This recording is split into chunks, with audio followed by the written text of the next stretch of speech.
For the second episode, we have decided that we want to actually give appreciation to share with you all what is our best experience dealing with our clients.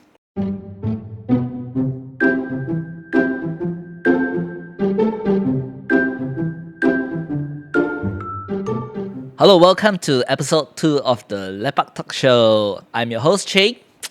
And then, of course, I have my co-host with me. We have Seng. Hi. Hi, Seng. And then we also have Amy. Hello, Amy. Hello. You remember her for the yoga master? No, yoga master. Yes, yoga master. So, due to very positive feedback from our first episode, I think for the second episode, we have decided that we want to actually give appreciation to share with you all what is our best experience dealing with our clients. So it's actually from our own personal experience, what we have actually felt. So that's what you're going to hear today. First, I think let's invite Seng to share with us, like, what's your best working experience with a client so far? Seng. Hi. Before that, I just want to thank our support for episode 1, our pilot episode. So we are going to do more of the insurance industry from the insurance agent, which is our point of view lah. So in this episode, we are sharing our best experience. One of my best experience, it's from way in the beginning of my career. I think it was about 6 months into my career, or was it 8 months? I remember the exact time period, but it's about there. It's to deal with a claim. This client of mine has done some minor claims with me previously, and each of these claim has given him more confidence in doing claims. And then there's this particular time, especially, he came down with acute gastroenteritis, which is in everyday language, food poisoning lah. But because of the confidence he gained into the doing claims, he went straight to JPMC this time. And after some diagnosis, he was immediately hospitalized and given IV drops. So he was in the hospital for half a day. When he got discharged, he called me to tell me about the situation, and I helped deal with him. And then he said, if he did not have the confidence to do the claim in the first place, he wouldn't have gone to JPMC and then have to go to government hospital, and that half a day will be just still waiting for him. He'll be in pain from food poisoning. So being early in my career, this has given me a lot of confidence into this career as an agent, because we actually help people to give them confidence to not care about these medical bills. So it helped kickstart me into my career, I would say. So that's one of my best experience lah. Okay. That's quite interesting. Amy, you got anything you want to ask Seng? I think, in terms about like claiming experience, it for me it didn't actually come in after quite towards a little bit of my career years. So that you would say was the one that make you realize like if I can word it this way, the power of insurance like doing like what we call small claims like little claims build up. I mean, I think for us all insurance agents, we always sell with the intention of hopefully not making any big claims. It's bound to come, but not as delayed as possible for the health of our clients. But yeah, the small claims like this, like even as a colleague with saying, like I say, mine came in much later on, but it's also true. My colleagues, when they do the claims, it gave me a lot of assurance, like, oh yeah, this can actually work lah. So we have like good team momentum there that we learn from each other. True. I actually think for me, when we talk about like best claim experience, it almost 80%, 90% of the time also comes from claim.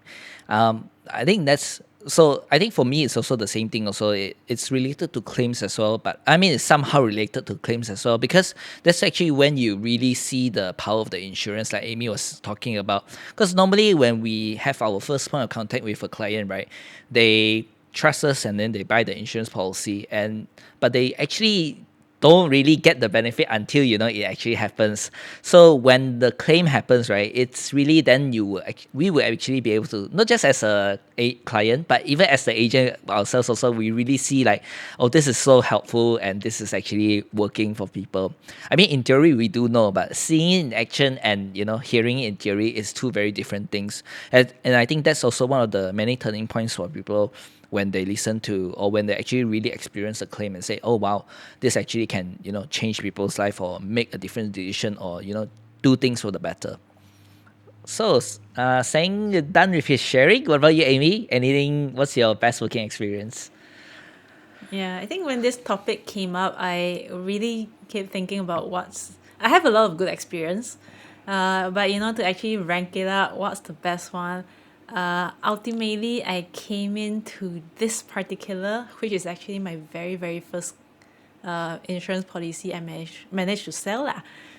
And that was my very first client, very first insurance policy. And nope, I did not sell to my family to start off as a carrier.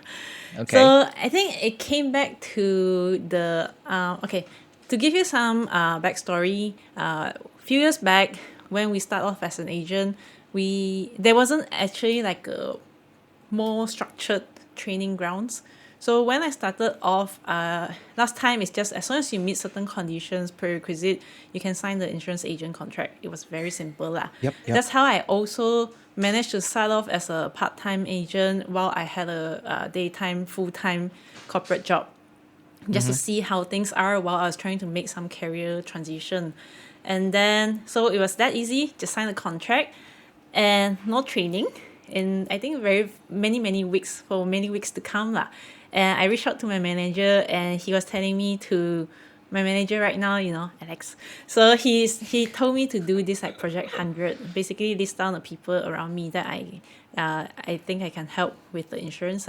So while I did not know much about insurance at all that time, again no training, I only reached out to a very handful of my close friends, so very small circle. And how I did it was very subtle way, like just go on to WhatsApp group chat. Hey guys, I forgot exactly how I did it, but hey guys, like I am considering a career switch and I'm doing like the insurance right now. So the stereotype, or maybe against like usually like the sales or frontline job, is normally you kind of know who your friends are, or maybe your friends tend to keep quiet as you join in the sales industry, sales frontline. They just go, oh, okay. So that was actually a cold response that I got from the group chat, except for just one person. So it was a very small group chat, about like handful of people, less than 10. Then one of my friend actually got very excited, replied on the group chat, and then eventually we moved on to a private chat. And to my surprise, because again, I was a rookie who just signed a contract, not knowing what she was doing, but she started off, we thought we were very super close friends already, as a close friends level. But when we started off the group chat, I didn't know that we could become even a closer friend, because she started throwing out all her concerns, the mind box that she had. Apparently she was struggling in her life with a lot of transitions at that time lah. So she started, and a lot of things root down back into financial reasons, and she started throwing out and go like, oh Amy, you're in this field now as a profession. Okay, profession already. And you say, help me out. I was like, okay, cool. And now I felt responsible. So eventually that became a very good training ground, because with all the issues that she had, I used that as my research point. And I went back to the to my team, and then started to ask different feedbacks on how to tackle on this kind of things, like a solution. Then I learned about products, I learned about financial planning, I learned about basically financial planning is a very comprehensive, extensive thing, right? So because of her, I went super deep, because for her, she wants a life guidance. She wants action plans. And for her also, she had a lot of trust that I couldn't even trust myself, but she placed a lot of trust in me. So that was very heavy in the first place. Like I'm like, wow, this is overwhelming. But eventually, I think she set the set my pile at what do you call that, like a foundation for my career very strong, because I would say I was also going through a transition, she as well, but I would describe it like I was in an ocean with a rough waves, and suddenly you see a lighthouse. And then she gave me that direction to head towards, like in terms of financial planning. So from then on, it took a lot of conversations to and fro. So she was very open with sometimes we have a guilt, like we want to present certain solutions and go like, hey, what if they don't accept and all this thing. But for her, it's like hey, come to me with all kinds of creative ideas. And then if it doesn't work, she was very open and go like, no, Amy, this is not what I want because of da da da da. Then I go, oh my god, how? Okay, now I go back, I think about another thing. Hey, friend, this I think maybe can address this. And eventually we came to like a very good ways for her to go about a few things. A couple of months, she had a lot of transitions. And then now she's my client for 4 years now. Just turned 4 years anniversary last month. And I think right now, since then, 4 years ago until now, the financial planning is still a very strong core for me. And for me, I like to do it because of, I would say it's really because she start off right lah. And then a couple of months later, I decided to quit from my part-time job. My full-time daytime job to turn this part-time agent job into a full-time planner job. So I think that has let down the foundation. And then don't know what's happening tomorrow in the future, but I think this will be the path that I'm continuing to further advance into lah. So yeah, that's it from me. The it's good, experience it's good. comes from having a client that actually works with you, like to discuss with Yes. you instead of just listening, and then if any objection they don't raise it up. Because I feel like in Brunei, in Brunei, the people are more likely not to say no. They will come up with a lot of in our industry we Tai call it Chi smoke screen, movements. um, Yeah. next time lah, nanti tah. Like those are the things that they will say instead of saying no, or they don't raise up any objection, because we in Brunei the culture is non what was the word I want to use, confrontive, Intrusive, I guess. non-confrontational. Confrontative. So Yeah. they don't. It's Yeah. very good experience that if we can get clients that actually open up to us, actually tell us why they don't agree with us, so that we can come up with a more creative solution. I also agree with Seng. Yeah, it's we are very well in Brunei. We're raised to be very passive lah. Ha. And then sometimes people do not voice out, even if there's something that they don't like. Even myself, I was born into this kind of culture, so I'm very unconfrontive when it comes to like my feelings or things that people do wrong and I don't see eye to eye. I don't usually confront. That's how we are most of us are brought up with.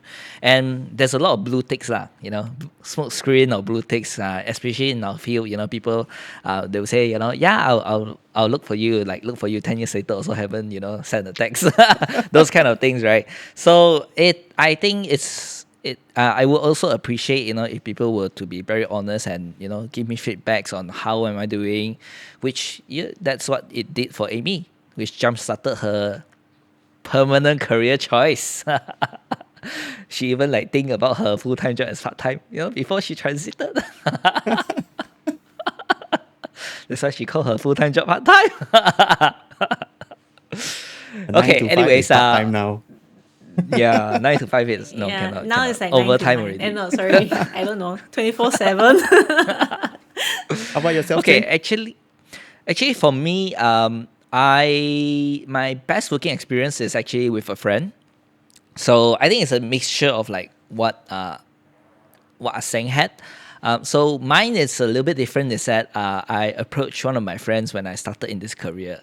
So just to give you a bit of background, is that this friend of mine, his family is quite well off. So they are considered like a middle class to even an upper class family lah. So when I approached him, when he talked to his parents about intending to start all these things, he actually met with a very strong objection or very strong rejection from his family, because the family, because they're very well off, they say no matter what kind of like medical happens, they have no issue paying it off. So that is their confidence, because financially they're very well off. And what happened is that despite all this, rejection from family, he also decided to go against his family and just get it instead, because he see of course there's a point, but he also at the same time say he wants to support me. So which, made me very grateful, because normally, if family is always the biggest supporter or the obstacle to anything you want to do, right? Any big things that you want to do. So Correct, him going against the family values or culture, to support me, I felt like it was a very touching point for me. Of course, now we're still best friends even until today. We catch up, we chit chat, everything. And a lot. At the first, he also didn't really see a point, because it's more like a support kind of thing, ma. But actually, a few years later, he got married, and then he started having children. One of his son and daughter actually got a very severe bronchitis. So both of them was hospitalized, and he's the kind of person who only sends to JPMC if he can.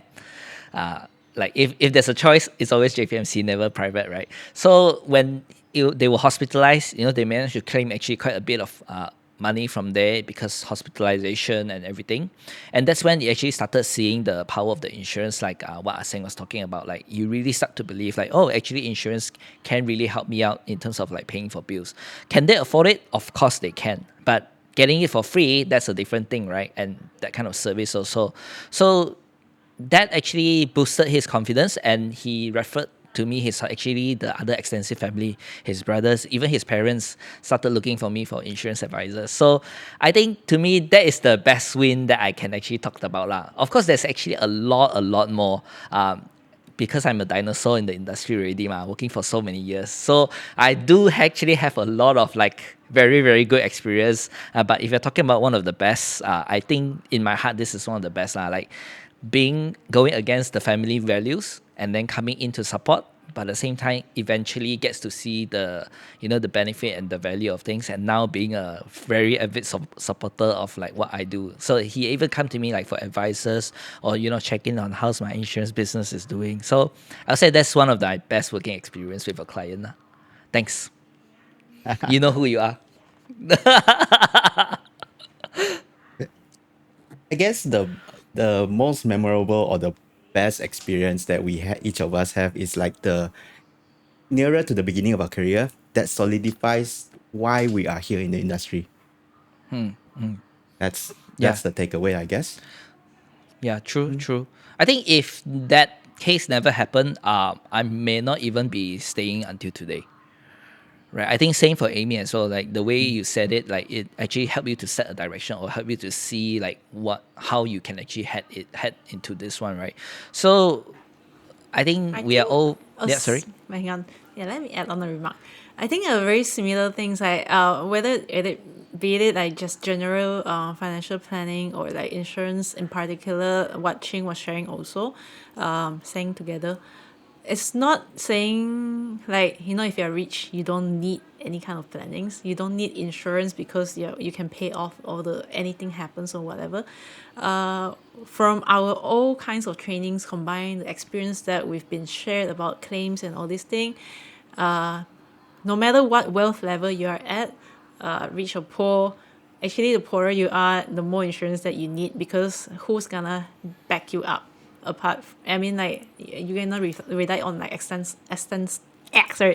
family or society for charities and all. Yep.